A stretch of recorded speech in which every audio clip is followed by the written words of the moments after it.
The noise came before anyone could figure out what was going on. A loud smack, skin hitting skin, the type of noise that makes your whole body stiffen, even if you're not the one getting slapped inside HL, the fanciest Korean fusion spot in all of Manhattan. Everything got super quiet. Nari's hand, sparkling with diamonds worth more than most folks pay for a year, had just smacked Zora Peten's face, hard, so hard that 3 waiters close by actually jerked back like they felt it themselves. The noise echoed off the fancy marble walls from far away. It slipped over the pretty silk screens painted by hand. It reached every person in that room, and everyone stopped moving. Forks hung in the air, talks cut off right in the middle of words. 50 of Manhattan's richest, most important folks just sat there like someone paused a film. All of this, all of it, because of 3 little drops of red wine. 3 drops of Chateau Margaux on Nari's $8,000 white Valentino shirt. That's it. 3 drops you could hardly spot. But here's the surprise no one expected. Zora Peten didn't cry. She didn't yell. She didn't hit back. Instead, her right hand lifted up super slow, but not to rub her cheek where it was already hot and getting red. No, her fingers went right to the small silver cross around her neck. That cross had been in her family for 4 generations. It went all the way back to Reconstruction, back to her great-great-grandmother, who bought it with the first money she ever made as a free woman. Her grandma had pushed it into her hand 6 months ago, right on her deathbed, whispering words Zora would never forget. Now Zora shut her eyes. Her lips moved a tiny bit. Quiet words, a quiet prayer. 1 second, 2 seconds, 3. And when those dark brown eyes opened again, what Nari saw staring back at her wasn't hurt, wasn't scare, wasn't shame or embarrassment. It was calm, total, complete, unbreakable calm. "Are you done?" Zora asked. Her voice was soft, steady, like nothing had even gone down. Over in the corner booth, with his guys in pricey black suits around him, sat a man they called the Ghost. Kong Doyen hadn't shown real feelings in 8 years, not once. His face was always the same, cold, empty, hard to read. But right now, he put down his glass of soda. First time anyone could recall him doing that. He leaned forward in his seat, and the look in those steel gray eyes, his own guys had never seen anything like it. "Now look, I'm about to dive deep into the tale. We're talking backstabbing, plots, a woman who wouldn't crack, a Mafia boss who just figured out everything he thought was true was false." But real quick, if you're new here and you've been catching these tales without subscribing, I see you. And honestly, I'm not even upset. But if this tale feels special, if you feel something in the next few minutes, do me a favor. Just one. Hit that subscribe button and tell me in the comments where you're watching from. Alright, let me show you how we got to this point. HL wasn't just a restaurant, it was a whole different universe. The spot was on the top floor of a building in Midtown Manhattan, and from outside, you'd never guess it was there. No big signs, no bright lights, just a plain black door with a small gold mark that most folks walked by without seeing. But behind that door, pure fancy stuff. We're talking wood panels carved by hand from Korea, silk screens that cost more than some homes, crystal lights hanging that threw soft golden glows over everything.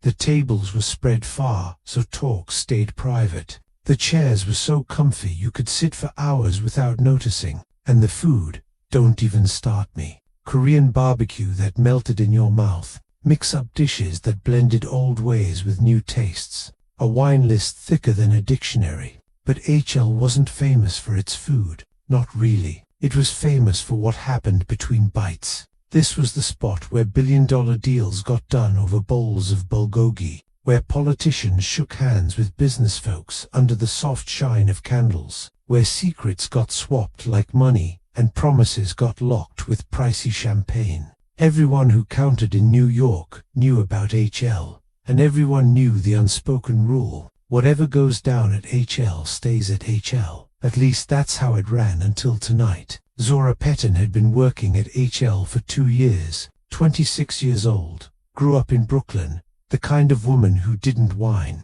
Didn't make excuses, just kept her head down and worked. She had to. There was no other option. Her parents died when she was 19. Car crash. A truck ran a red light on a rainy Tuesday, and just like that, Zora's whole world broke. 1 minute, she was a college freshman dreaming of being a teacher. The next minute, she was in a funeral home trying to figure out how to pay for 2 coffins. Her grandmother stepped up, took Zora and her little brother Kendrick in, raised them in a small Brooklyn apartment with love and rules and Sunday dinners that made everything seem fine, even when it wasn't. But 6 months ago, Grandma got sick. Cancer. The kind that spreads fast and ignores your plans. She died holding Zora's hand, that silver cross pressed between their palms, and she left behind $87,000 in medical bills. $87,000. The number bugged Zora every night. She'd lie in bed, adding it up again and again, trying to make it work, because it wasn't just the bills. There was Kendrick, too. Her little brother was 14 now, born deaf, smart as anything, funny as anyone you'd meet, but he needed special classes. A school that could teach him right. A school that cost $4,200 every month. So Zora did double shifts at HL, sometimes 16 hours in a row. She'd get home with her feet hurting and her back yelling, grab for hours of sleep if lucky, then wake up and do it again. She hadn't bought new shoes for herself in 3 years. Every buck went to Kendrick's school or Grandma's bills or the rent on their tiny place. But she'll never win, not once, because that's not who she was. Tonight though, tonight was tough. The restaurant was short on help. 2 servers called in sick, which meant Zora covered extra tables. She was wiped out, running on 4 hours of sleep and 3 cups of coffee. Her feet hurt, her head hurt, everything hurt. But she kept going, kept smiling, kept doing her job. Then she got put on table 7.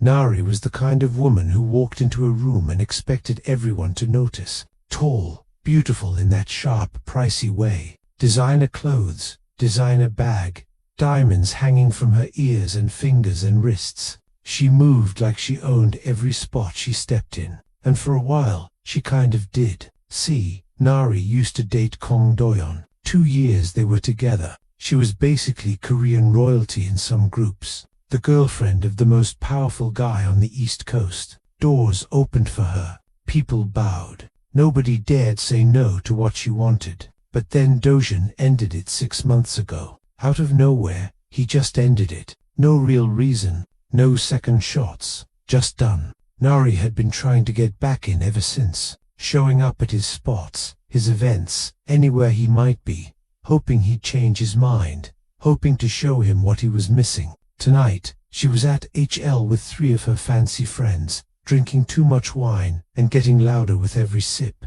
She kept looking toward the VIP booth in the corner where Doyeon sat with his guys, kept waiting for him to glance her way. He didn't, and that made her madder every minute. By the time Zora came to refill their wine glasses, Nari was already tense, already looking for someone to lash out at. Zora didn't know any of this. She was just doing her work. She reached over the table with the bottle of Chateau Margaux. At the exact same time, another server passed behind her, bumping her elbow a bit. 3 drops of red wine splashed out, landed right on Neris's white shirt. Everything went wild after that. Nari jumped up from her chair like she'd been burned. Her face twisted with anger. She started yelling, actually yelling in the middle of this quiet, fancy spot. Are you kidding me? Are you kidding me right now? Zora's heart sank. She grabbed a napkin right away. I'm so sorry, ma'am. Let me help you clean. Don't touch me. Nari pulled away. Do you have any idea how much this shirt costs?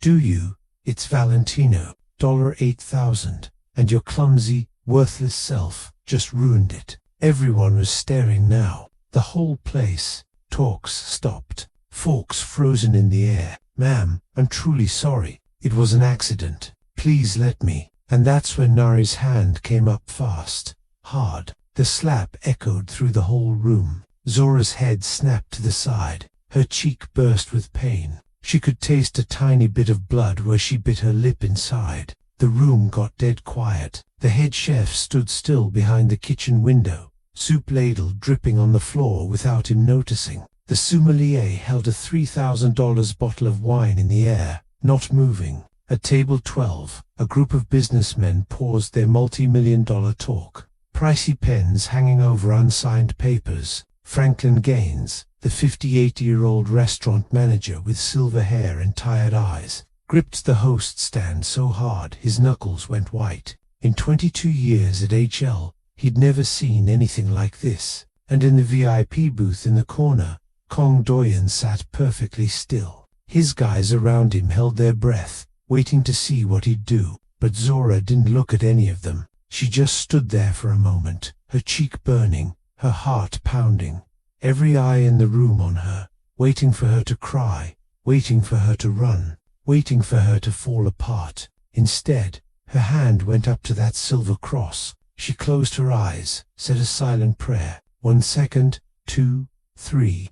Then she opened her eyes, looked right at Nari, and spoke in a voice as calm as still water. "Are you finished?" Nari's mouth dropped open, and across the room, Kong Doyen, the man they called the Ghost, the man who never reacted to anything, set down his glass of soju and leaned forward with an expression nobody had ever seen on his face before. And in that moment, as the most dangerous man in the room set down his glass and leaned forward, Zora Petten had no idea that those 3 seconds of prayer had just changed the whole path of her life. Nari stood there with her hands still up in the air, frozen, confused, her brain trying to catch up with what just happened. See, she'd done this before. Not the slapping part exactly, but the scaring thing, the putting people down thing. She knew how it was supposed to go. She'd seen it 100 times. First comes the hit, then comes the tears, then comes the begging,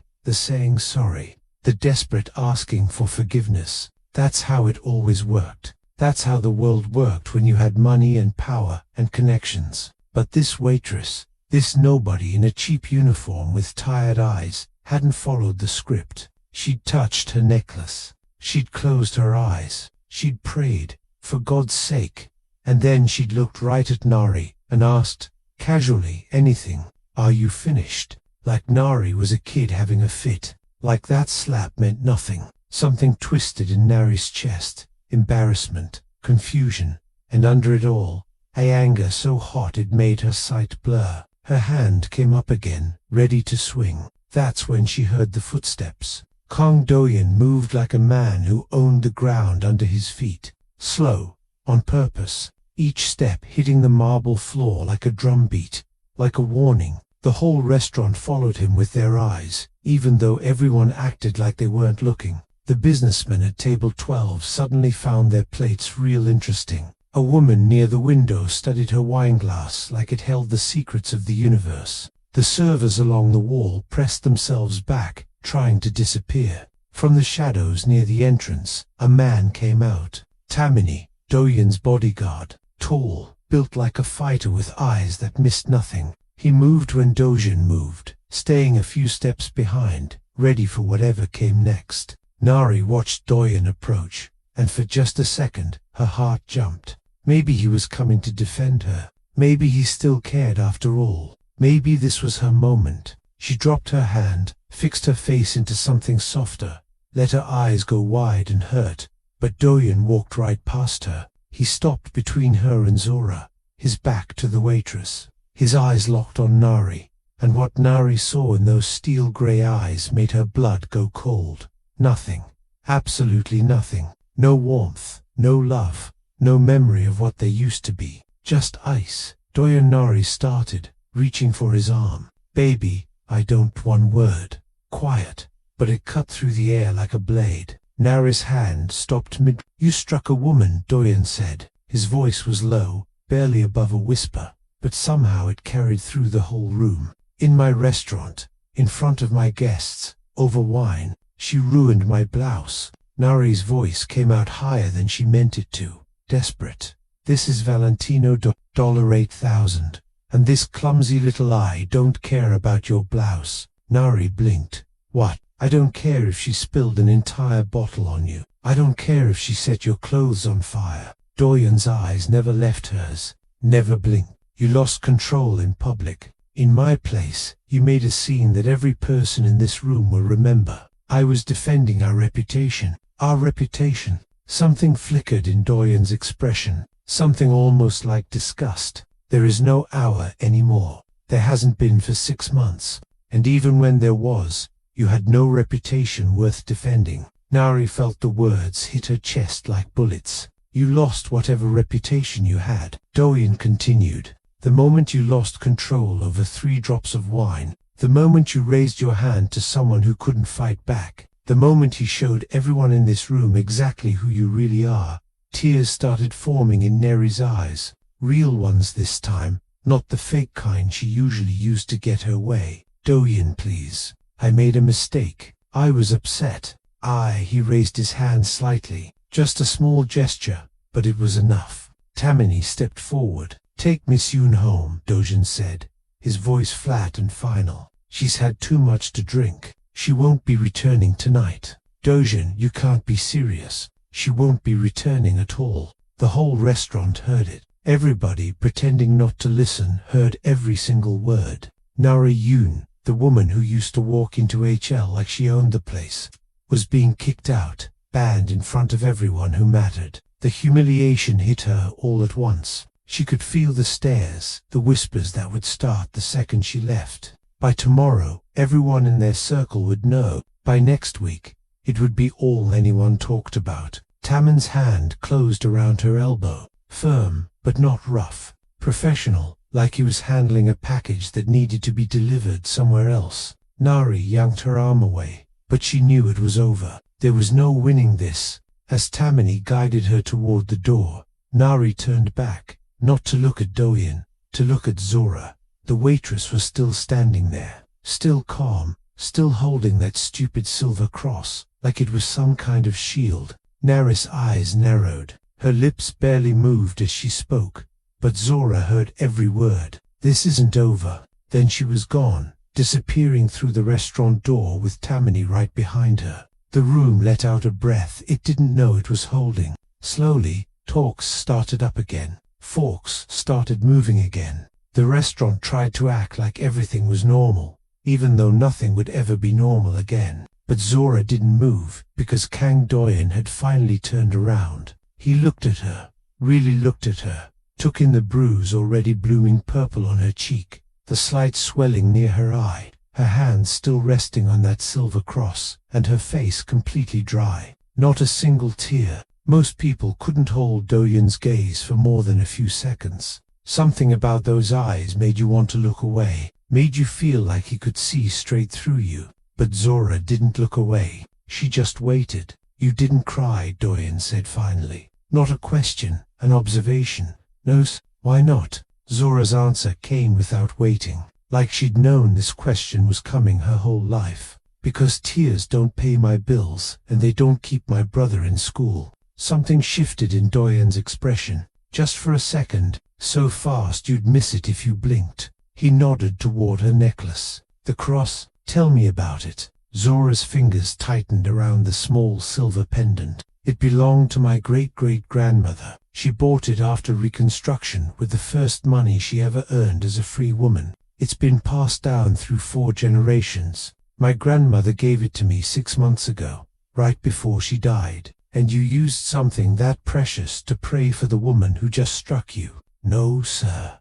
Zora shook her head slowly. I wasn't praying for her. I was praying for myself. For yourself. For the strength not to become what she wanted me to be. Silence. Doyen stared at her for a long moment. The restaurant buzzed around them, but it felt like they were the only 2 people in the room. Then he turned to Franklin Gaines, who had been standing frozen at the host stand this entire time, looking like he might pass out. Franklin, the older man jumped. Yes, Mr. Kong, bring Miss Petton to my private office in 1 hour.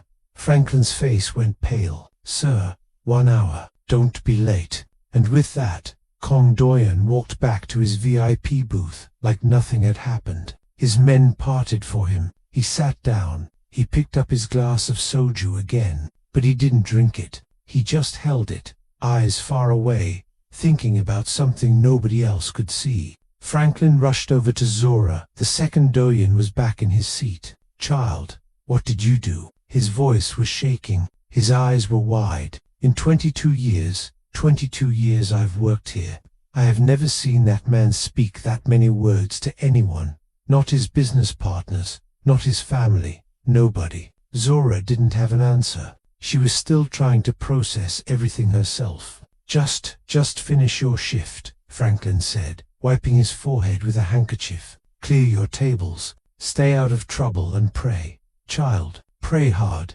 Zora almost laughed at that last part. Praying was what got her into this situation.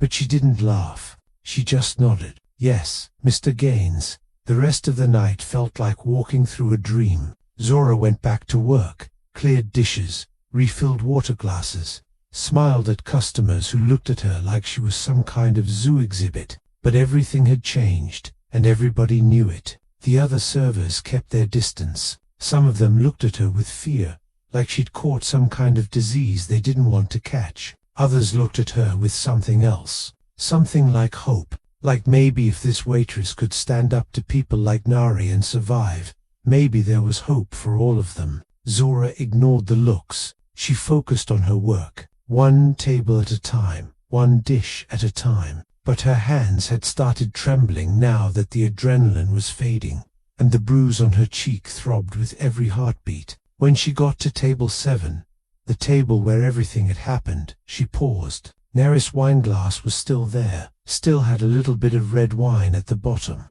3 napkins lay crumpled on the white tablecloth. Zora picked them up, stacked the plates, did her job, and tried not to think about what was waiting for her in that private office. Across town, in a penthouse apartment with floor-to-ceiling windows overlooking Central Park, Nari was already making phone calls. Her mascara was ruined. Her hands were shaking, but her voice was steady. I need to meet with you, she said into the phone. Tonight it's about Dojin, and I have a way to bring him down. The voice on the other end laughed softly. I'm listening. And as Zora cleared the last of the dishes from table 7, her hands finally starting to tremble now that the adrenaline was fading, she had no idea that the woman she just watched leave was already planning her destruction. The kitchen had never been this quiet. Zora walked through the swinging doors, following Franklin down the long hallway toward the back of the restaurant. Around her, the kitchen staff froze. Cooks stopped mid. The dishwasher turned off the water. Even the guy at the grill stepped back from the flames. Everybody watched her pass. Some of them looked at her like she was walking to her own funeral. Others looked at her like she'd grown a second head. A few of them, the ones who'd been at HL long enough to know things, they just looked scared. Franklin led the way, his footsteps echoing in the silence. His hands were shaking. Zora could see them trembling at his sides, and that made her more nervous than anything else. Franklin Gaines had worked at AHL for 22 years. He'd seen things, handled things. He was the kind of man who stayed calm when everybody else panicked. But right now, he looked like a man walking through a graveyard at midnight. They passed the staff lockers, past the break room, past the door marked storage that Zora had never seen anyone actually open. Finally, they stopped in front of a plain black door at the very end of the hallway. No sign on it, no window, just black wood and a brass handle. Franklin turned to her. His face was pale, his forehead damp with sweat. Whatever you do, he said quietly, be respectful. Answer his questions. Don't lie to him. He'll know if you're lying. And don't. He paused like he was trying to find the right words. Don't make any sudden moves. Before Zora could ask what that meant, Franklin knocked twice on the door, waited for a muffled response, and pushed it open. Miss Patton, sir, he announced. Then he stepped aside and practically pushed Zora through the doorway. The door closed behind her with a soft click. She was alone.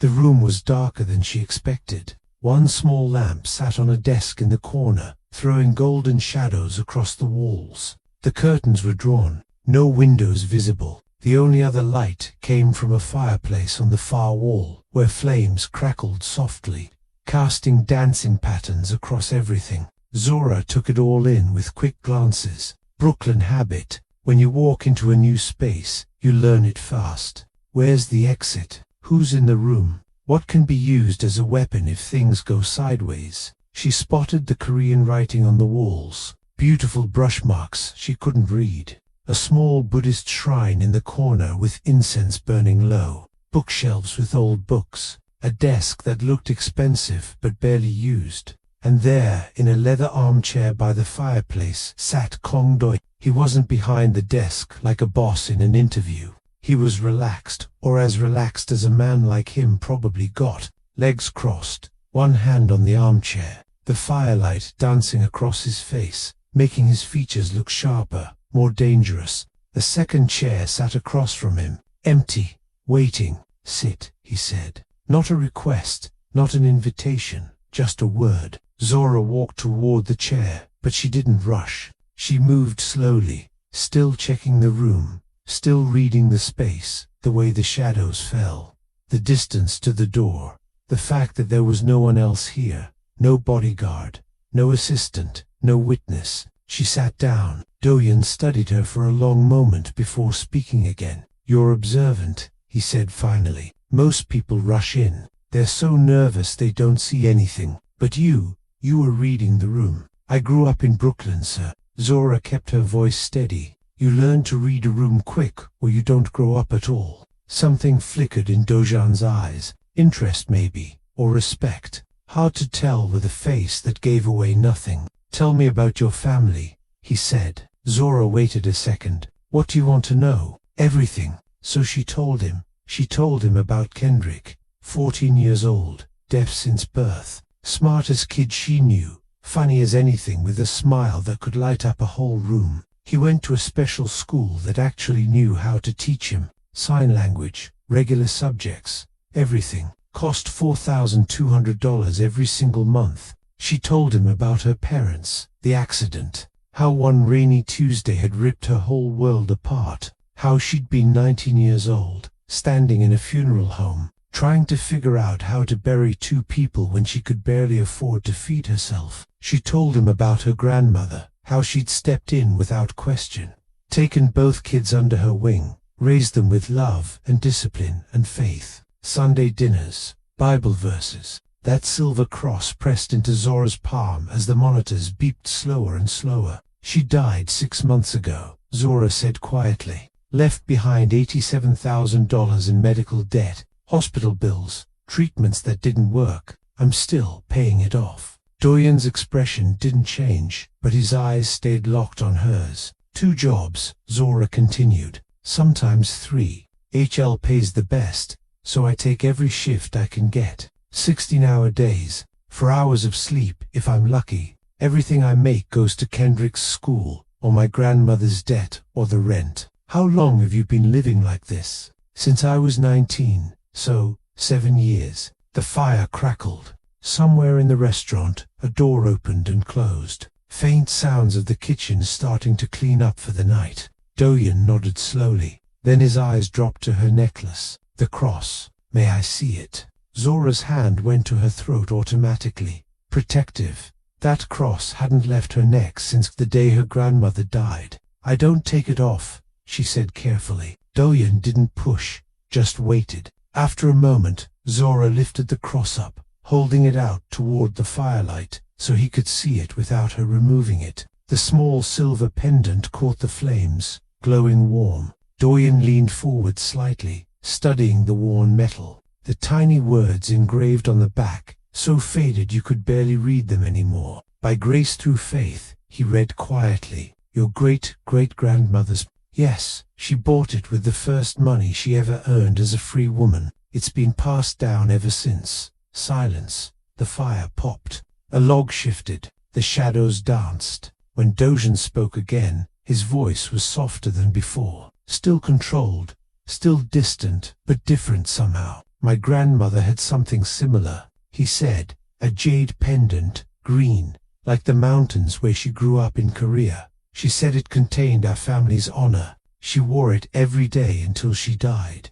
Zora didn't know what to say to that. So, she said nothing. For a long moment, they just sat there. Two people from completely different worlds connected by grandmothers and heirlooms and grief. Then Doyen straightened up, and his voice returned to business. Your salary triple starting tonight. Zora blinked. I'm sorry, you heard me. Triple whatever you're making now. Multiply it by 3. That's your new wage. Sir, I'm not finished. Doyen held up a hand. From now on, no one in this restaurant touches you. No one speaks to you disrespectfully. No one makes your job harder than it needs to be. If anyone gives you trouble, staff, customers, anyone, you report it to Franklin, and Franklin reports to me. Zora's mind was spinning. This didn't make sense. None of this made sense. What? The word came out before she could stop it. Plain, direct. Most people didn't ask Kong Doyen questions like that. Most people just said thank you and bowed, and got the hell out. But Zora wasn't most people. Dojon studied her for a moment. Then, surprisingly, he answered, because I'm curious, he said simply. About someone who can take a blow like that and not break. About someone who prays for herself instead of crying. About someone who can look at me right now, knowing exactly who I am and what I'm capable of, and still ask me why. He gestured toward the door. Go back to work. Finish your shift. Your new salary starts immediately. Zora stood slowly. Her legs felt unsteady, like she just stepped off a boat.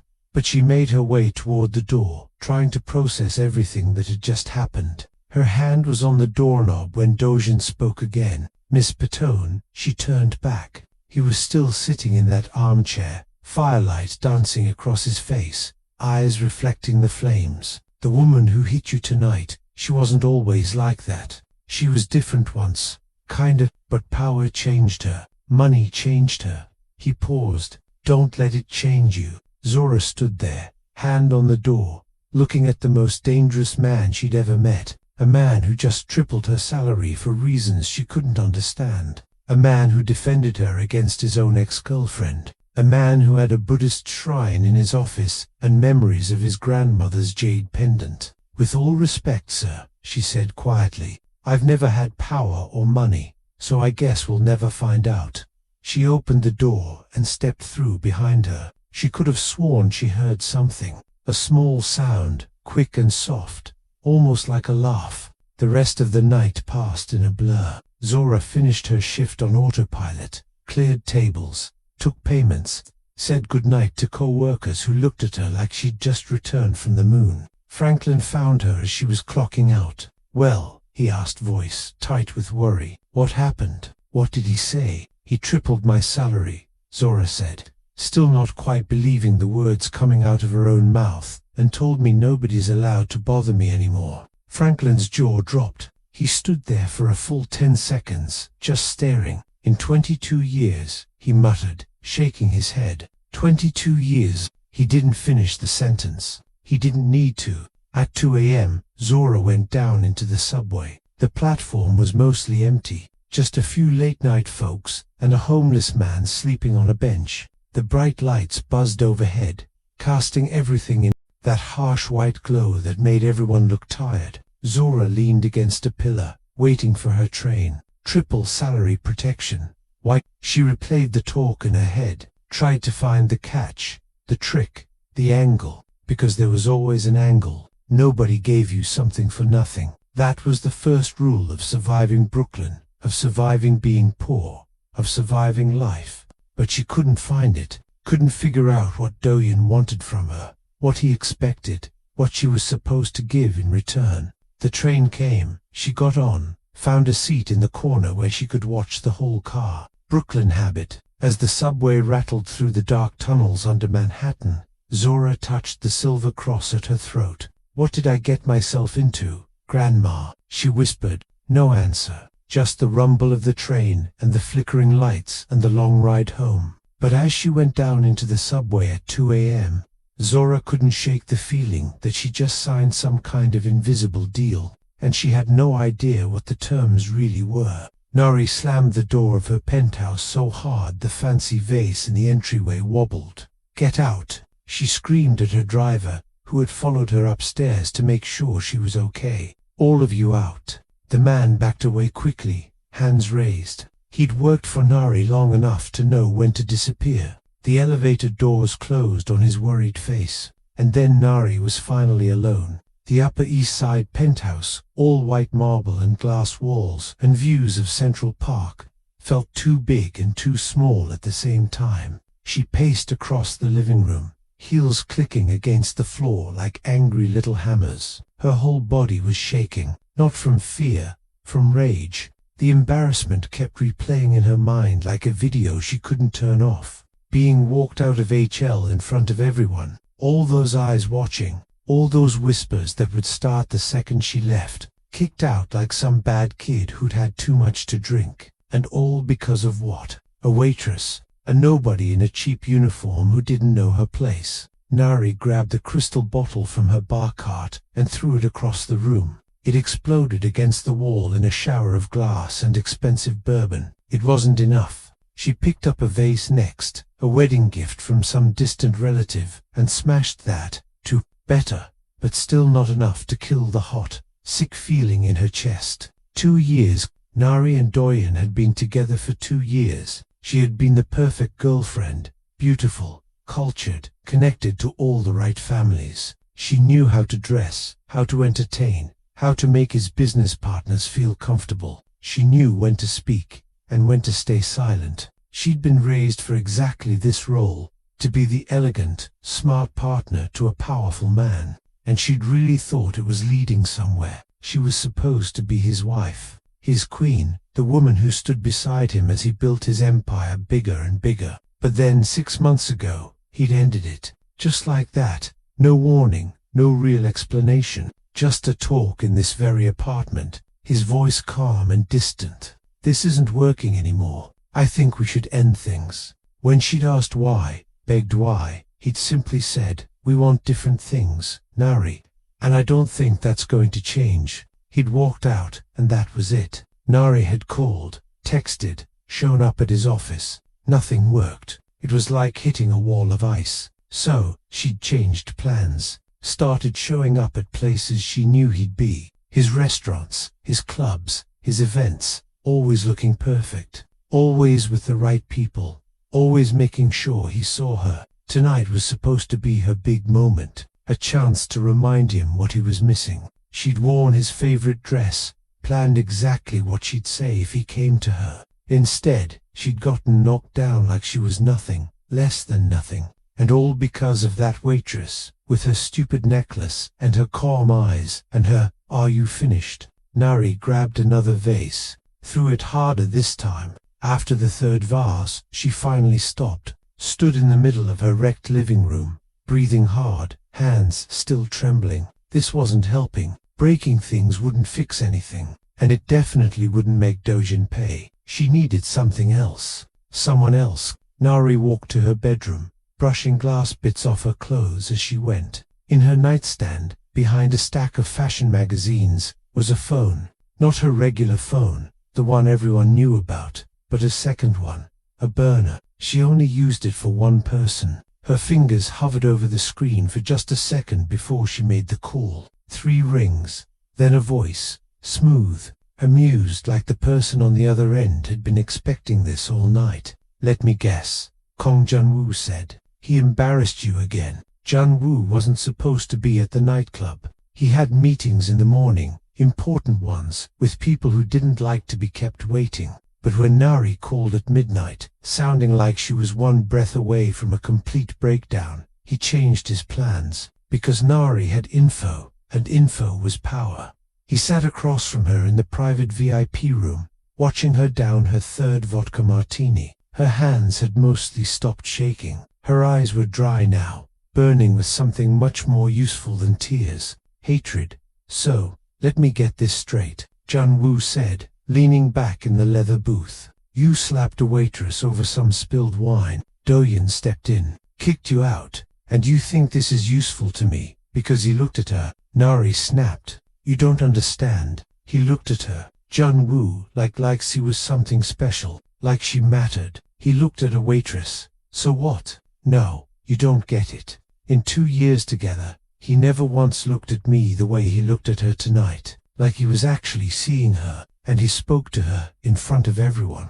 That made Jun-woo pause, because she was right. That was unusual. Dojin rarely spoke to anyone in public unless he had to. He definitely didn't waste words on waitstaff. "Tell me about this waitress," he said, waving for another round of drinks. "Everything you remember." Kong Jun-woo had been waiting for his chance for 3 years. He was the one who should have gotten the family business. The clean side anyway, the art import-export company, the real estate stuff, the good investments. That had always been the plan. Jun-woo would run the clean side. Do-yeon would handle the shadows, until their grandmother changed everything. 3 years ago, the old woman had called them both to her home in Korea.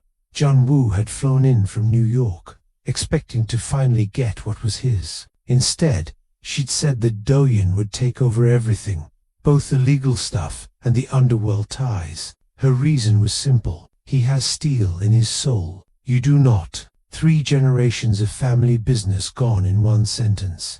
Handed to his cousin, a man who barely talked, who lived in the dark, who didn't even want the clean side of things. Jun-woo had smiled, bowed, wished his cousin well, and then he'd started plotting. For 3 years, he'd been making his own ties, finding friends who felt ignored by Do-yeon, gathering info, waiting for the perfect time to prove his grandmother wrong. And now, finally, that time was walking through the door. "This waitress could be useful," Jun-woo said, swirling the whiskey in his glass. "A distraction at the very least, maybe something more." Nari leaned forward eagerly. "I want her gone, fired, ruined." "No," Jun-woo shook his head. "That's thinking too small. If Do-yeon's interested in her for whatever reason, we can use that." "How?" "I've been setting something up for months now. An art smuggling operation. Very smart. The kind of thing that gets big attention from big people." "Smuggling? I don't understand. What does that have to do with when it gets found out?" "And it will, at exactly the right time. All the proof will point to Do-yeon. Every paper, every contact, every shipment." Jun-woo's eyes gleamed. "Interpol will get a secret tip. They'll raid his office, his home, his businesses, and they'll find everything they need to lock him up for a very, very long time." Nari's eyes got big. "But what about his ties? His protection? Even Do-yeon can't fight Interpol. This isn't some local cop he can bribe or scare. This is international cops.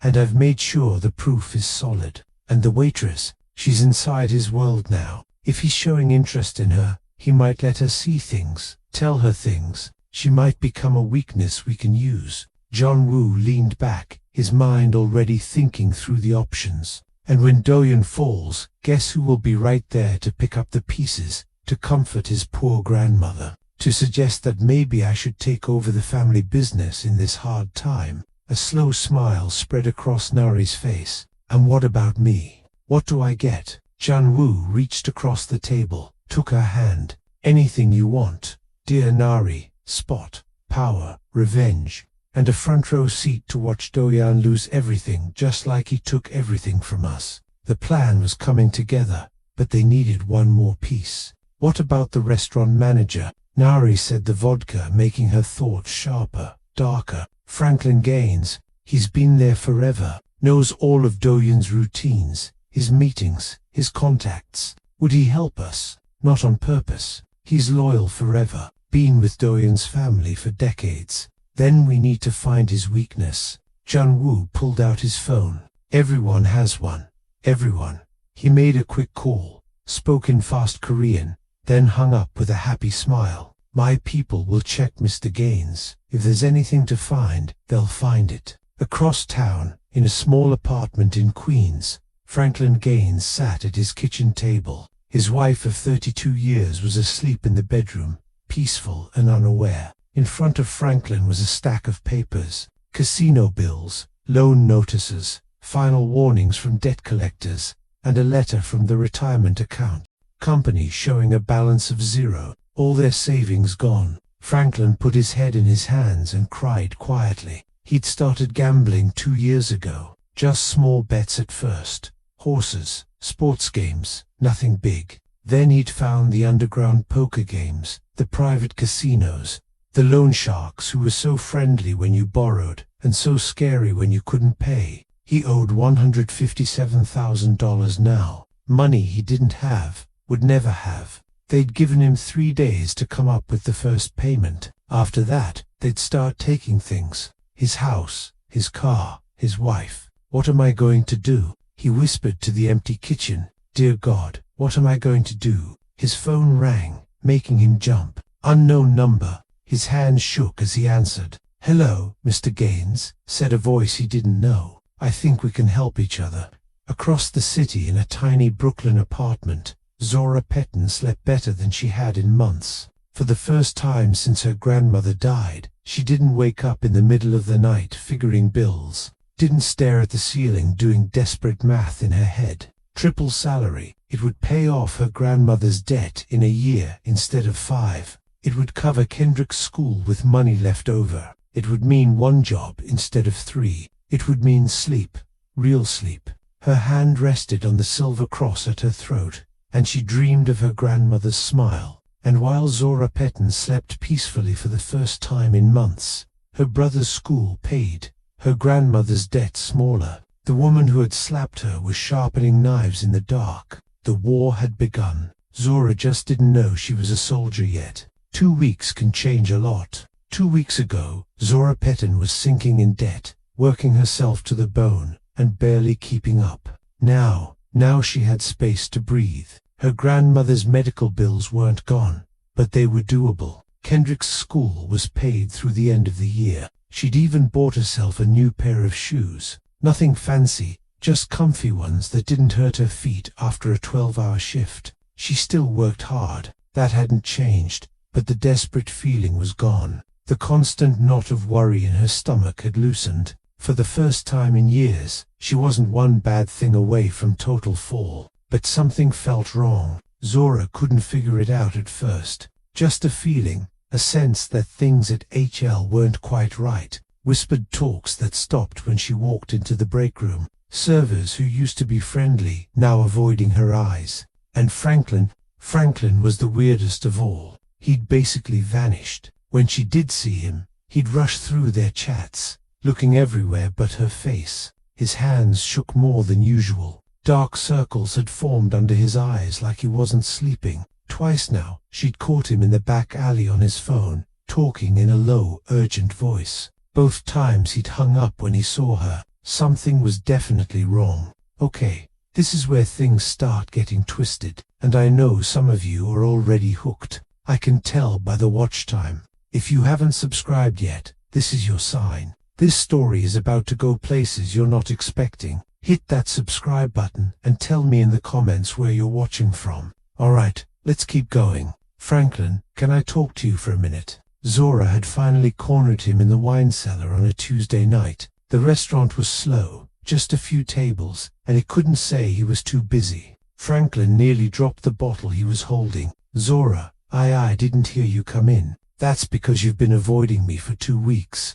She crossed her arms. What's going on? Nothing's going on. I'm just busy. End of the quarter. You know how it gets. His eyes were everywhere but on her face. Left, right, up at the ceiling, down at the floor. Classic signs of lying. Franklin, come on. It's me. You've known me for 2 years. You were the one who hired me. Remember? You were the one who gave me extra shifts when Kendrick needed new hearing aids. She stepped closer, lowered her voice. You were the one who told me you've got something special, child. Don't let this place take it from you. Remember that. First day I started. So, what changed? Something flickered in Franklin's eyes. Pain, maybe, or fear. Nothing's changed, he said, but his voice cracked on the last word. I've got a lot on my mind. Before Zora could push more, another server poked his head in. Zora, there's a call for you at the front desk. Take a message. I'm busy. You don't understand. It's from Kong Tower, they said. It's urgent. Zora and Franklin looked at each other. His face had gone pale. We'll finish this later, she said. But Franklin was already pushing past her, muttering something about counting stuff. The call was short, just a woman's voice, crisp and pro. Miss Petton, your presence is requested at Kong Tower. Tomorrow at 11 o'clock. A.M.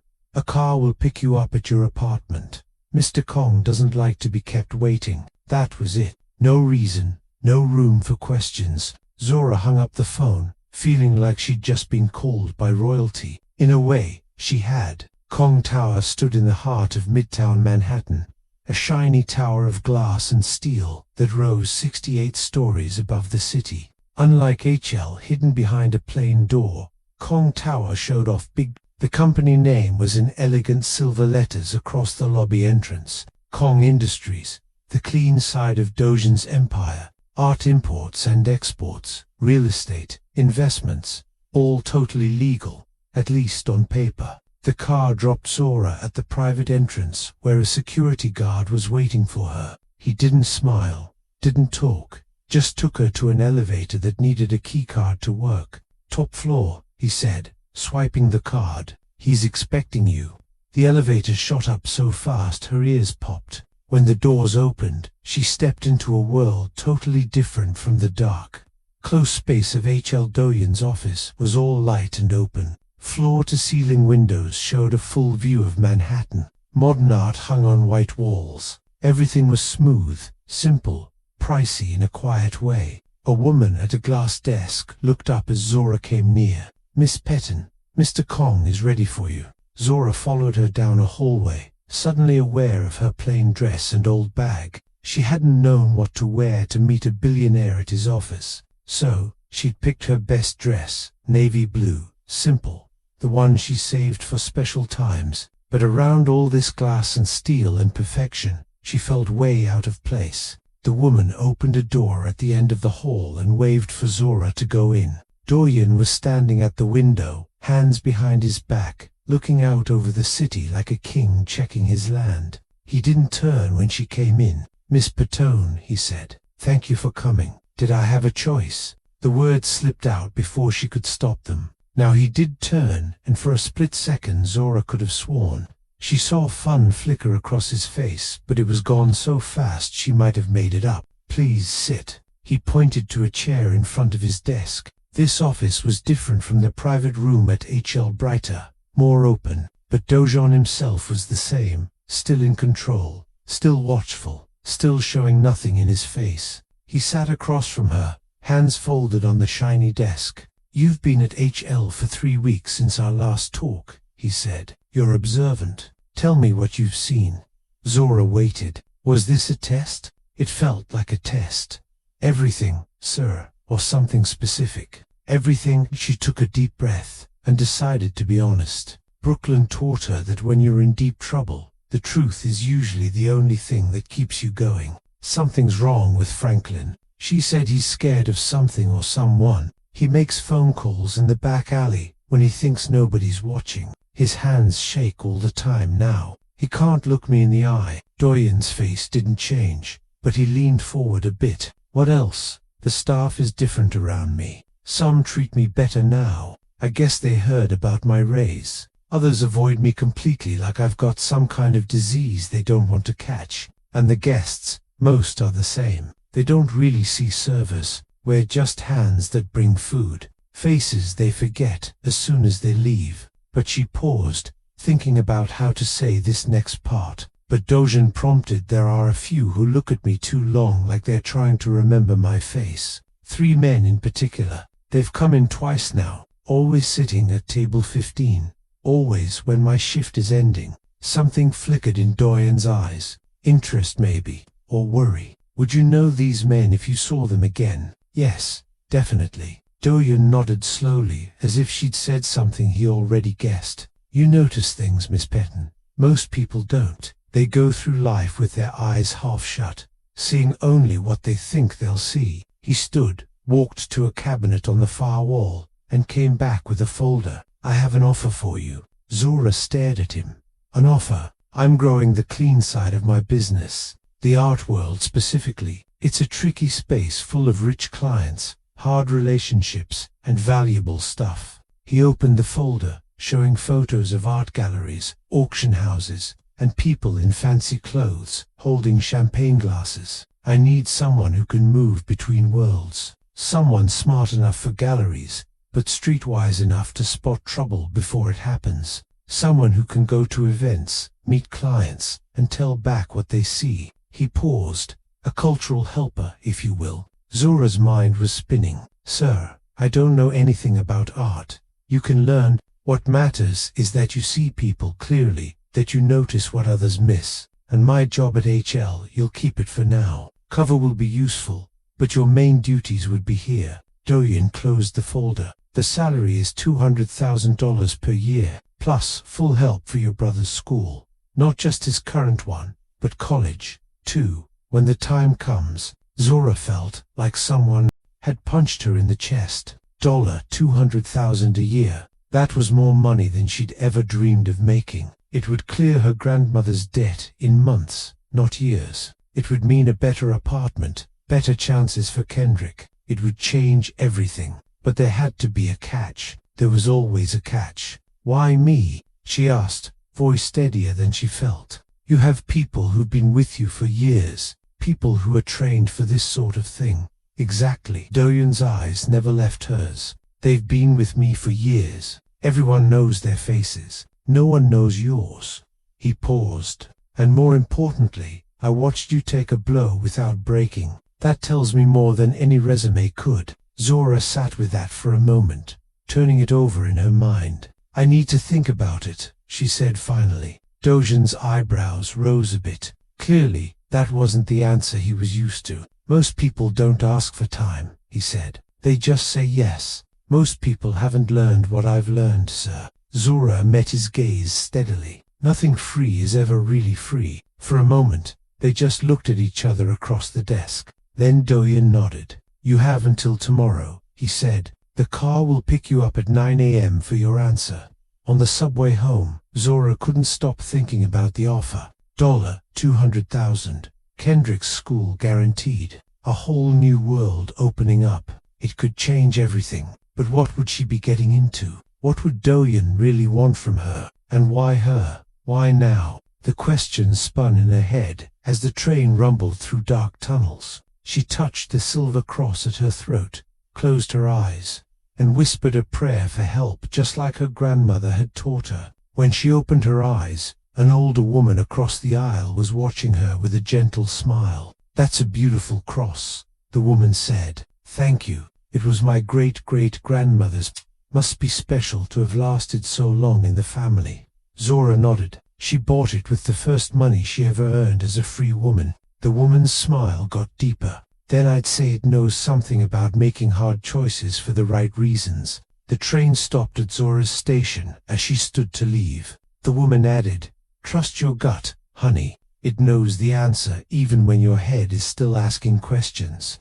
Zora stepped off the train into the Brooklyn night, those words echoing in her mind. She touched the silver cross at her throat, whispered a prayer for guidance, and stepped off the train into the Brooklyn night. By the time she reached her building, she knew her answer. She just wasn't ready to admit why. The car arrived at exactly 9 a.m. Sleek black car, dark windows, driver in a suit who didn't smile when he opened the door. Good morning, Miss Petton. Zora had been ready since 7. She'd barely slept, going over the choice in her mind. By sunrise, she'd decided, made sure Kendrick got off to school with a packed lunch and extra money for the field trip he'd been excited about for weeks. Now she slid into the back seat, smoothing down the nicest dress she owned. Still not fancy enough for Kong Tower, but it was what she had. The ride to Midtown was quiet. She watched the streets change as they drove from the familiar brick buildings of her Brooklyn spot to the shiny towers of Manhattan. Two different worlds. And somehow she was about to have a foot in both. When she walked into Doyen's office, he was already waiting, standing at the window like before, hands behind his back, looking out at his city. Have you decided? He asked without turning. Yes. Zora set her bag down. But I have conditions. Now, Doyen did turn, his eyebrow raised a bit, the most face she'd ever seen on him. People didn't give Kong Doyen conditions. They just took what he gave and said thank you. Go on. Kendrick's school is a must. If something happens to me, anything, he stays safe. His school is covered through college no matter what. Doyen studied her face. Agreed. And I want to know what I'm getting into. No lies. A strange look passed across Doyen's face, almost like fun but colder. I don't lie, Miss Petton. I simply don't always tell the whole truth. That's the same thing. No, it's not. You'll learn the difference. He held out his hand across the desk. Zora waited for just a second, then reached out and shook it. His grip was firm. His hand was warm. Just like that, her life changed again. Again, Taman's voice was flat.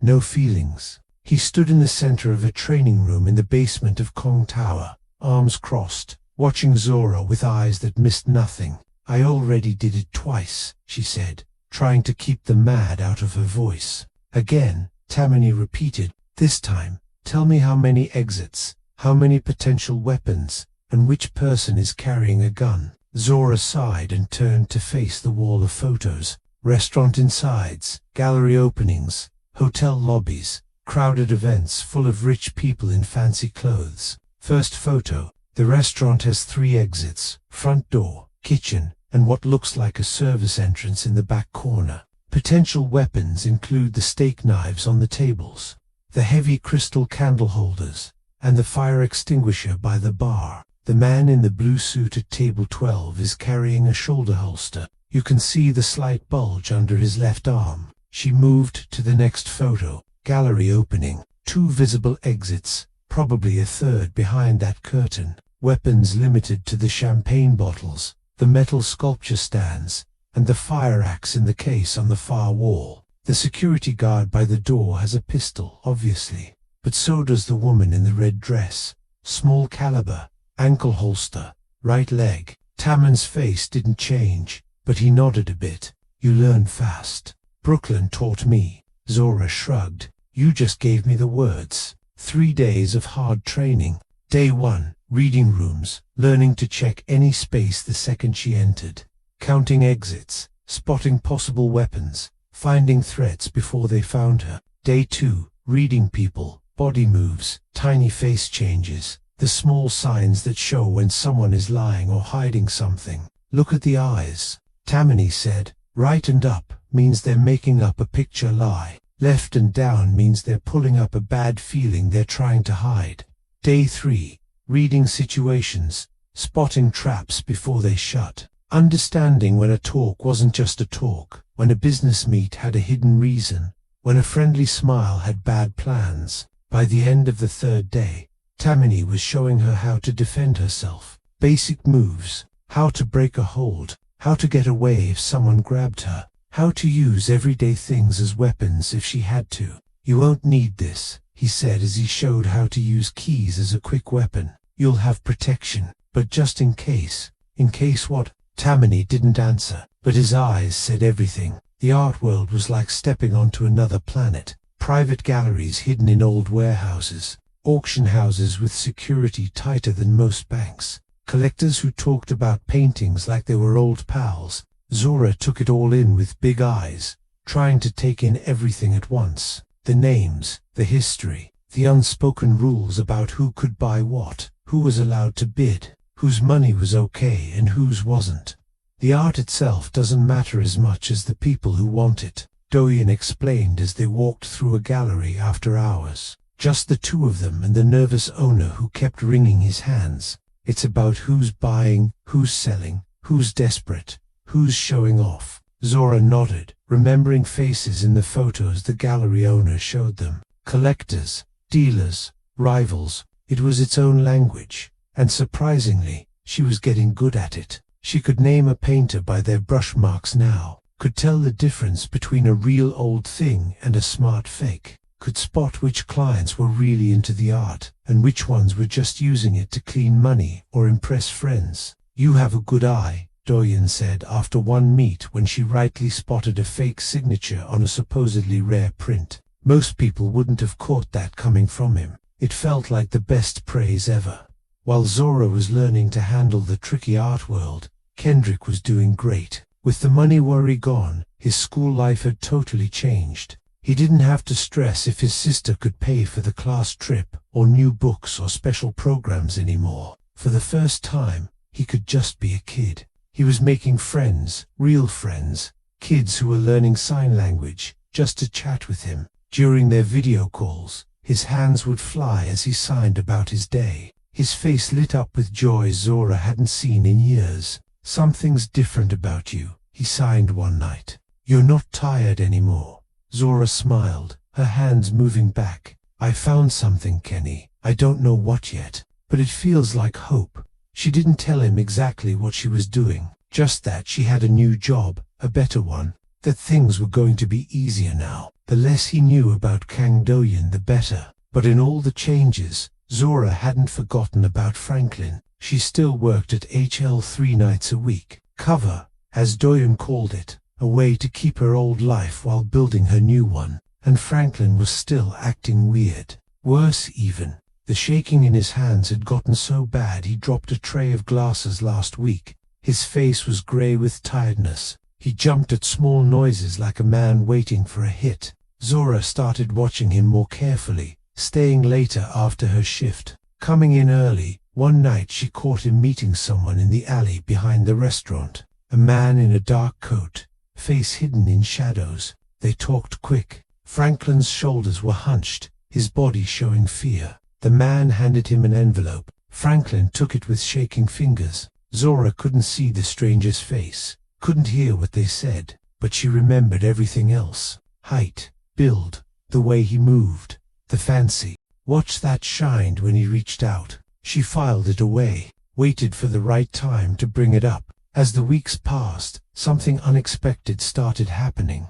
Zora found herself spending more and more time at Do-yeon's office, not just during the day, but late into the evening, going over what she'd seen, talking about the people she'd met, looking at situations, and slowly he started asking for her thoughts, not just about what she saw, but what she thought, about clients, about deals, about people. She answered, honestly, sometimes too honestly. "That collector you're meeting tomorrow," she said one night, going over files in his office while rain streaked the windows. "He's lying about where those Korean ceramics came from. His eyes go up and right every time he talks about where he got them. Classic tell." Do-yeon studied her across the desk. "You're sure?" "Yes, and he keeps touching his collar when you ask direct questions." Another sign. The next day, Do-yeon cancelled the meet. 3 days later, Tammany told her they found the ceramics were stolen from a small museum outside Seoul.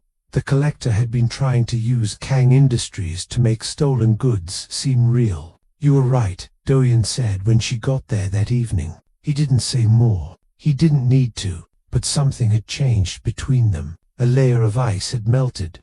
Not all. Do-yeon was still Do-yeon, far away and in control and hard to read. But he was listening to her now. Really listening. Across town in a dark apartment, 3 people gathered round, spy photos spread across the table. "She's with him almost every day now," Nori said, tapping a picture of Zora entering Kong Tower.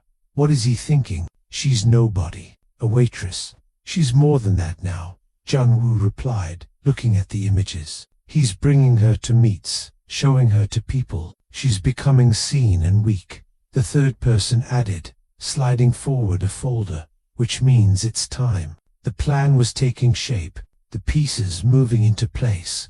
Zora didn't know it yet, but she was being pulled into a web way bigger than restaurant drama and art deals. She was becoming a piece on a chessboard, and the other players were about to make their move. Franklin left HL at exactly 1:37 a.m. He always stayed late on Thursdays, counting stuff, doing papers, making sure everything was perfect for the weekend busy time. But tonight, he was acting weird, more nervous than usual, checking his watch every few minutes, jumping at small noises. Zora was supposed to be gone by midnight. Her shift ended at 11:30, but she'd told the other servers she wanted to deep clean her area, then slipped into the break room to wait. Something wasn't right, and tonight she was going to find out what. When Franklin finally left, locking the restaurant door behind him, Zora gave him a 30-second head start. Then she followed. He didn't take his usual way home. Instead of heading to the subway that would take him to Queens,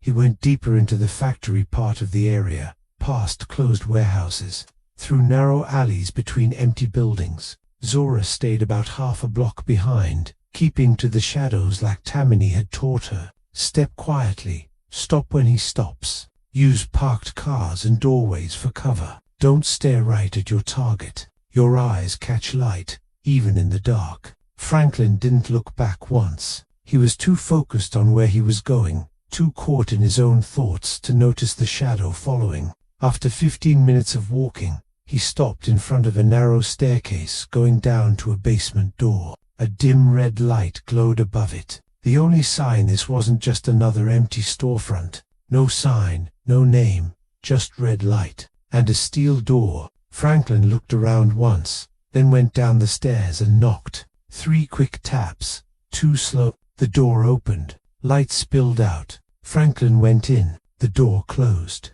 Zora waited in the shadows, counting slowly to 60. This area wasn't safe after dark. This was the kind of place where people vanished if they weren't careful, where bodies got found in dumpsters days later. But she needed to know. She moved carefully to the building, crouching low, checking for cameras or guards. Nothing she could see. She went around to the side where a narrow alley ran by the building, found what she wanted, a small window at ground level, dirty and cracked, looking into the basement. Zora knelt in the dirty alley, wiped a clear spot on the glass, and looked in. What she saw made her blood go cold. The basement was set up like a private club. Dim lights, dark wood tables, pricey liquor bottles lining the back wall, and sitting at the center table was Franklin. But he wasn't alone. Across from him sat a man Zora didn't know. Young, maybe 30, fancy suit, hairstyled perfect, the kind of handsome that comes from money and top doctors.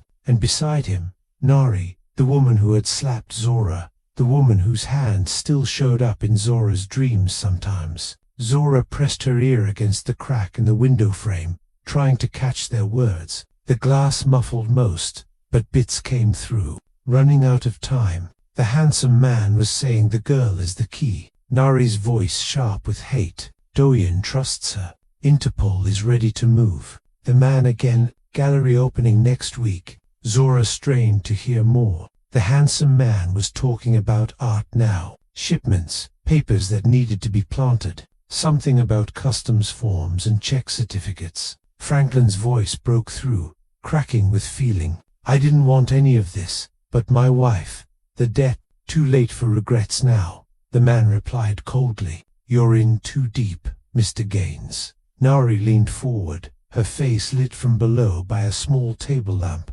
making her look evil. Just make sure she's there, she said. Make sure she's holding the papers when it happens. The man nodded, and once Dojan is in custody, his stuff frozen, his name wrecked, my grandmother will have no choice but to rethink her choice about the family business. The way he said, my grandmother. Suddenly, it clicked. This wasn't just any rich guy. This was Kong Jong-woo, Doyen's cousin. The one who'd been skipped when their grandmother picked who would run the family empire. Zora's mind raced, putting the pieces together. They were planning something at a gallery opening next week. They were going to frame Doyen for smuggling. Interpol was going to be in it, and somehow they were planning to use her to make her hold papers, probably fake ones, that would drag her and Doyen in. She watched Franklin's face as the talk went on. This man who had hired her 2 years ago, who had shown her how to do things, who had slipped her extra food to take home to Kendrick when money was tight. He was crying now, quiet tears down his face as he nodded to whatever Jung-woo was saying. He was trapped, gambling debt. Threats against his wife. Desperate people do desperate things. Zora knew that better than most. She felt anger bubbling up inside her, but also understanding. How many times had she almost crossed lines for Kendrick? How far would she go to protect her brother if someone threatened him? A noise from the street made her duck lower. A man in a suit, security for sure, walked past the alley, scanning the dark. Zora pressed against the wall, barely breathing. He paused at the mouth of the alley, lit a cigarette. The flame briefly lit his face. Hard eyes, scar across one cheek, gun holder visible under his jacket. Zora didn't move, didn't breathe. After what felt like forever, the man walked on. She counted to 100 before daring to peek through the window again. The meat was breaking up. Jong-woo was standing. Nari was putting on her coat. Franklin looked like he'd aged 10 years in one night. Time to go. Zora slipped away from the window, crept back down the alley, and ran as soon as she hit the main street. She didn't stop running until she was 5 blocks away, heart hammering in her chest, lungs burning from the cold night air. She took a roundabout way home, changed subway lines twice, doubled back once. Paranoid, maybe, but better safe than sorry. By the time she reached her Brooklyn apartment, it was almost 4 a.m. The sky was still dark, but with that faint grey tint that promised morning wasn't far. Zora sat at her small kitchen table, silver cross clutched in her hand, thinking she had choices. She could stay quiet, take the money Doyen was paying her, let him fall when John Woo's plan played out, disappear with Kendrick. New city, new names, new life. That was the smart play, the safe play. Or she could warn Doyen, tell him everything, step fully into his world with no way back. That was the right play, but also the risky one. She was still sitting there, cross in hand, when Kendrick padded out of their shared bedroom, rubbing his eyes. "Why are you awake?" he signed, his hands moving slow with sleep. "It's so early. I have to make a choice," Zora signed back, "and I don't know which path is right." Kendrick sat beside her, his face serious in the dim kitchen light. At 14, he sometimes seemed older than his age, like he'd soaked up some of their grandmother's wisdom without trying. "What would Grandma say?" he asked, hands moving more. "Sure now." Zora smiled sadly. "You know what she'd say. Do the right thing even when it costs you, especially when it costs you." "So, you already know," she did. She'd known all along. She just needed to hear it out loud. Kendrick took her hands in his. "Whatever you decide, I trust you." Zora hugged him tight, then stood up. Choice made. She picked up her phone, scrolled to Taman's number, pressed call. He answered on the first ring. Voice alert despite the hour. "I need to see him," Zora said without intro. "Right now it's about Franklin and the gallery opening next week, and if I'm right, someone's trying to wreck everything." Tammany didn't ask questions, just said cars on its way. 15 minutes later, Zora was in the back of a black car speeding toward Manhattan. She watched the city wake up around her, delivery trucks doing their rounds, early workers at bus stops, street cleaners washing away the night's mess. The car pulled up to Kang Tower, just as the first real light of morning broke over the towers. Tammany met her in the lobby. His face gave nothing away, but there was tightness in his shoulders as he took her to the private elevator. His waiting was all he said. The elevator rose smooth, carrying her up 68 floors from Brooklyn. Waitress. To what exactly? Teller ally. Something else, totally. Whatever she was about to become, there would be no going back. And as the elevator carried her up to the top floor, Zora Petton, the waitress from Brooklyn, who had nothing but a silver cross and a deaf brother and a grandmother's legacy of grace, was about to become the most important person in Kong Doyen's world. She just didn't know if that would save her or wreck her. Doyen didn't move when Zora finished telling him everything. He stood by the window of his office, dawn light just starting to streak the Manhattan skyline, hands behind his back. His face was a perfect mask. No anger, no surprise, no reaction at all. But his eyes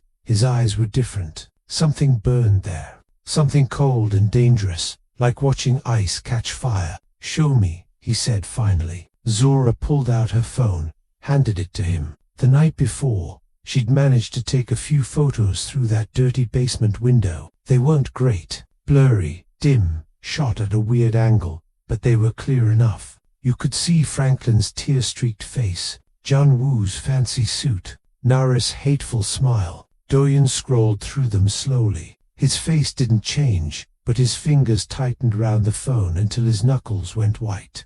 "My own cousin," he said finally. His voice was so quiet, Zora had to strain to hear it. "My own blood." He set the phone down on his desk, turned back to the window. And Franklin, the name sounded different when he said it. Heavier. 22 years. He didn't have a choice, Zora said. She surprised herself by sticking up for Franklin, but she couldn't help it. He's trapped. Gambling debts, threats against his wife. They're using him. Doyen turned to her, eyes cold. Everyone has choices, Miss Petton. Even trapped animals choose which way to run. He's not evil, Zora insisted. He's just desperate.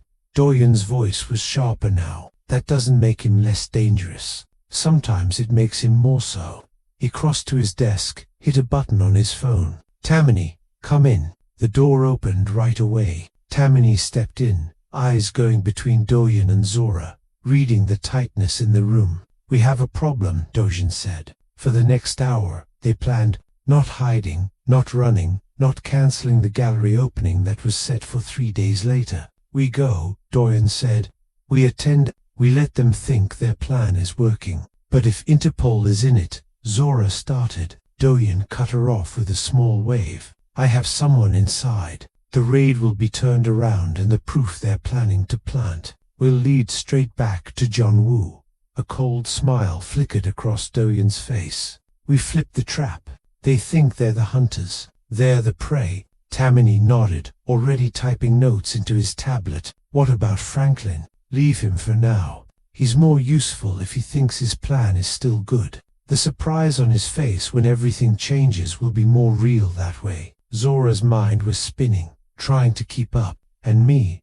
What do you want me to do? Doyen turned to her. For a moment, he just looked at her, his gaze hard to read. You'll be there, he said finally. By my side. Why? The question came out before she could stop it. Something shifted in Doyen's eyes. Something almost human. Because they think you're a pawn, he said quietly. A piece they can move around the board at will. When you're standing beside me while their trap falls apart, they'll realize you're the queen. Zora felt something catch in her chest. It wasn't just the words. It was the way he said them, like he actually meant them. It was the first bit of real weakness she'd ever seen from him. The Deadless Gallery was the top spot of the Manhattan art scene. For stories of shiny white walls and polished marble floors in a fixed-up Beaux-Arts building on the Upper East Side.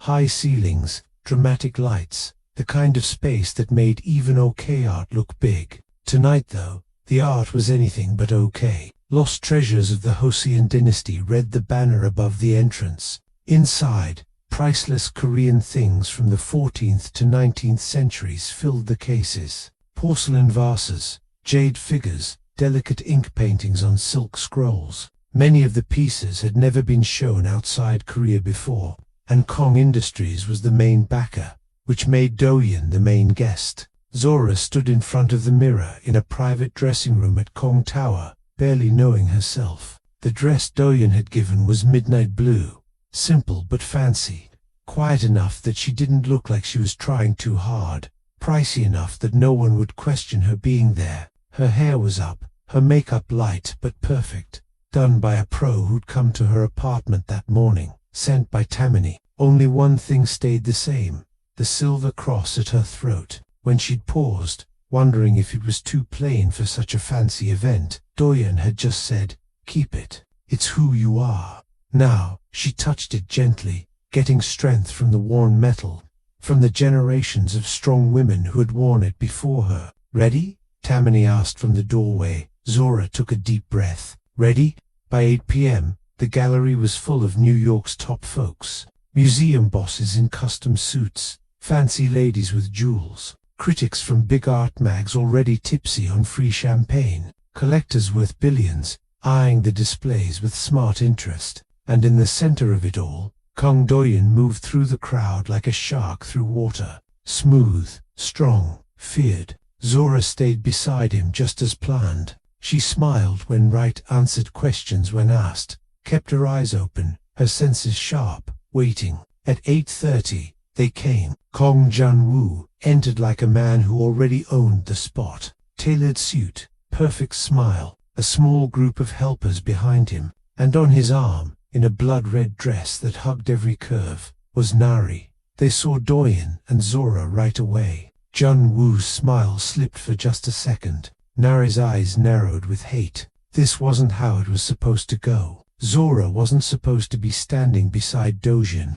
She was supposed to be off somewhere, holding bad papers, setting herself up to take the blame. But there she was in her midnight blue dress with her silver cross, calmly sipping champagne like she fit. Keep smiling, Dojin murmured, his lips barely moving. They're coming over. Sure enough, Jun-woo was making his way through the crowd toward them. Nari and two cousins. His voice was warm, his smile wide, like they were best buddies. Beautiful event. Grandmother would be proud. I'm sure she would, Doyen replied, his tone even. Jun-woo turned to Zora, curiosity and planning in his eyes. And who is this lovely lady? I don't believe we've met. This is Zora Petten, Doyen said. My cultural liaison. Cultural liaison. Jun-woo repeated, his smile never dropping.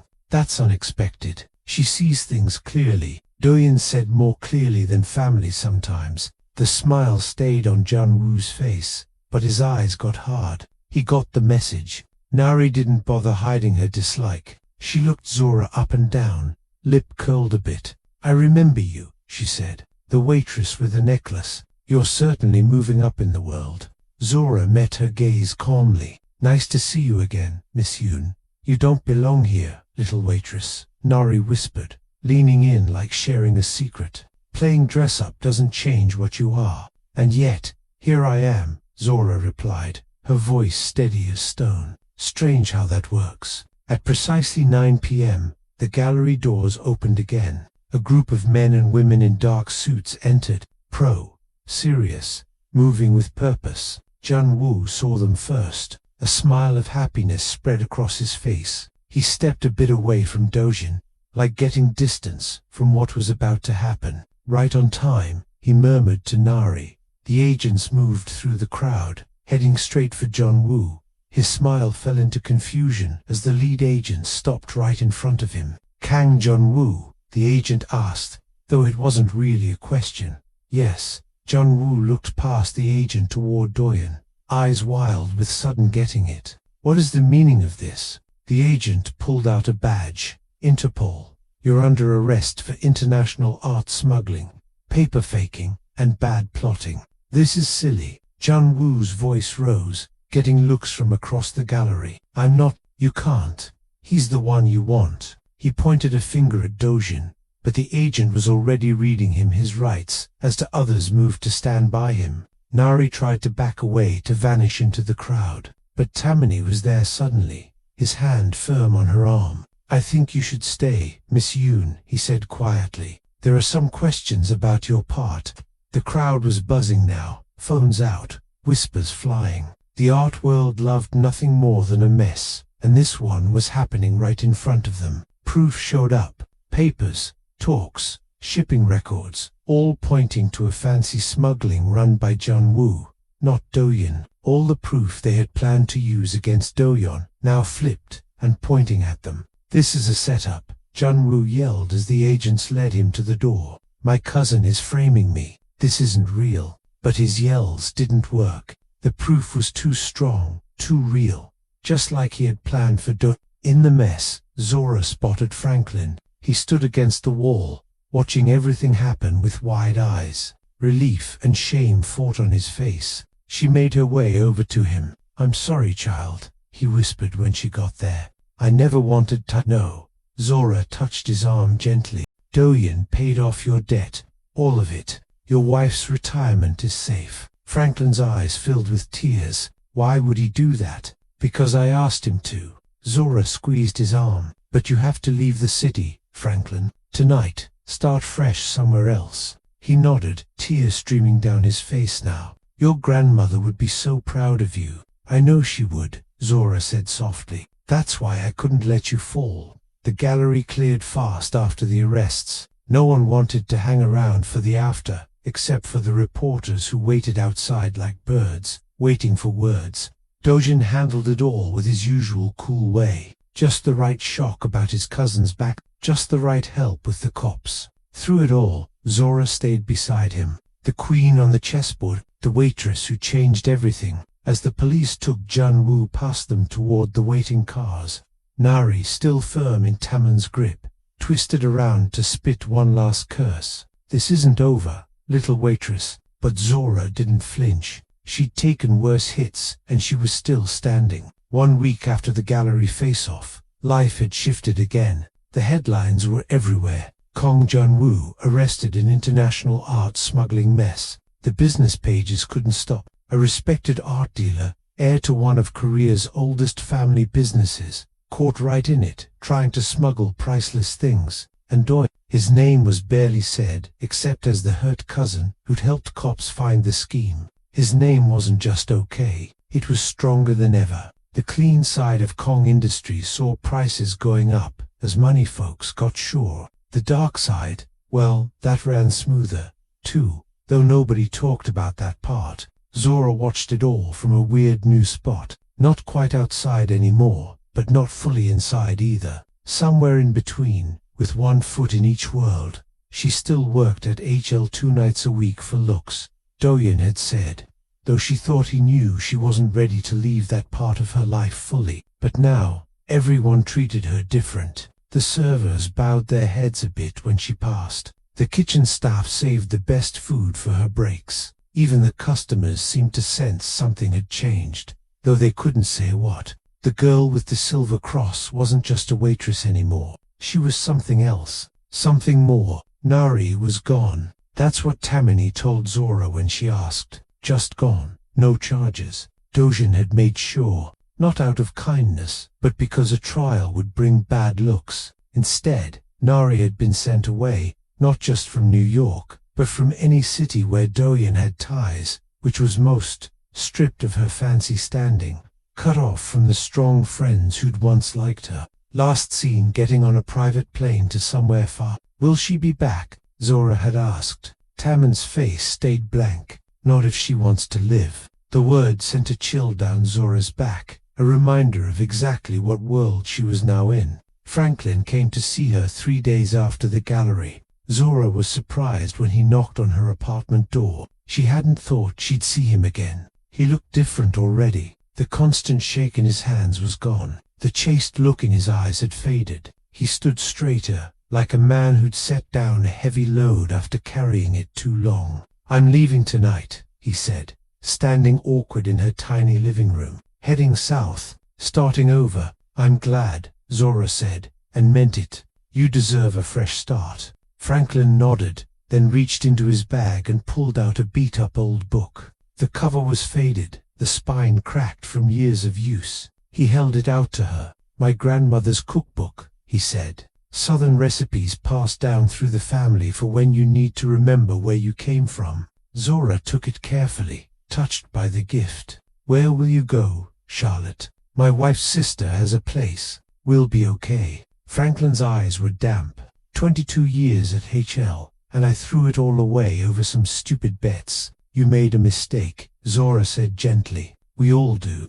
Not you. Franklin shook his head. You did the right thing, even when it would have been easier not to. Zora thought about how close she'd come to staying quiet, how tempting it had been to just take the money and run. I almost didn't, she admitted, but you did, and that's what matters. Franklin opened his arms and Zora stepped into them. Your grandmother would be so damn proud of you, girl. They held each other for a moment, a goodbye, but also a forgiveness. 22 years of a life, closed and started again. Kendrick was doing great. His new school had stuff Zora could never have paid for before. Speech help, advanced tech, teachers who knew how to work with deaf kids. He was making friends, real friends, not just kids who put up with him. His grades were getting better. He'd even joined the robotics club. But the biggest change was his sureness. He walked taller now, smiled more, signed with the flow and excitement that made Zora's heart happy. You're different, he signed one night, as they sat on the couch watching a movie with words on screen.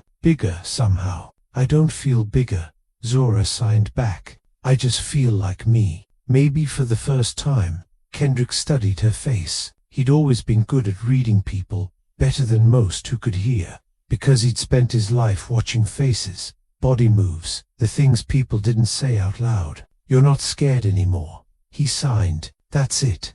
Zora hadn't seen it until he said, but he was right. The constant fear that had been with her for so many years, fear of not enough, fear of letting Kendrick down, fear of losing it all, was gone. She pulled her brother into a hug. He was the only person who remembered their grandmother's laugh, the only one who shared her memories, her past, her blood. Whatever came next, they would face it together. The call came on a Tuesday afternoon. Miss Pettin, Dojan's voice, as calm as ever. I need you to come to an address. He gave her a spot in Harlem. No reason, no details, just an address and a time.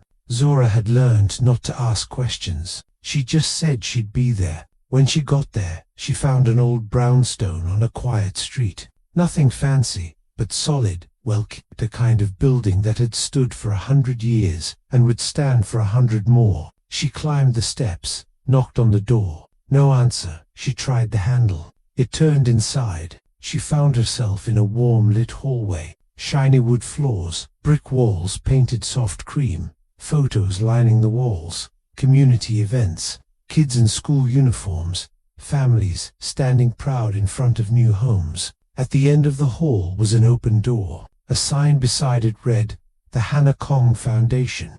Zora stepped inside and found Doyen waiting. He stood by the window looking out at the street, but unlike the cold, far figure who usually stared down at Manhattan from his tower, this Doyen seemed different, more here, more human. "My grandmother's name was Hannah," he said without turning. "She built our family from nothing, came to America with $10 and a jade pendant, worked 3 jobs, saved every penny." Zora said nothing, just waited. "Before she died, she asked me to make something that would last beyond business, beyond power." Now he did turn, and his eyes held something Zora had never seen before, something that would help people like she had once been helped. "A foundation," Zora said softly. Doyen nodded. $50 million for school, community building, help for kids like your brother." He reached into his pocket and pulled out a key, small, silver, normal looking. "I need someone to run it," he said. "Someone who knows what it means to struggle. Someone who knows the difference between giving and chance." He paused. "Someone I trust." He held out the key. Zora stared at it. Such a small thing to mean something so huge. "Why me?" she asked, her voice barely above a whisper. "Because 3 weeks ago, you could have stayed quiet," Doyen said. "You could have taken the money and vanished. Instead,